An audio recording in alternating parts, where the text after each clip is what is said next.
স্বাগত বন্ধুরা।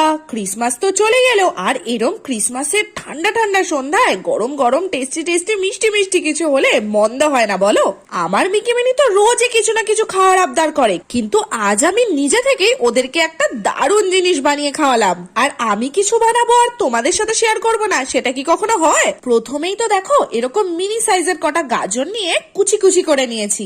এক হাঁড়ি দুধ চাপিয়ে ফুটিয়ে ফুটিয়ে হালকা ঘন করে নেব। এবার প্যান গরম করে তাতে ঘি গলিয়ে কিছুটা কাজু আর কিশমিশ ভালো করে ভেজে নেব।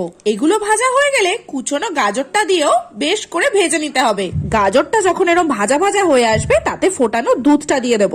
এবার একটা এলাচ ফাটিয়েও দিয়ে দিলাম। এরকম ফুটে উঠলে বেশ কিছুটা চিনি দিয়ে দেব। ফুটে ফুটে এরকম ঘন হয়ে এলেই রেডি আমাদের গাজরের হালুয়া।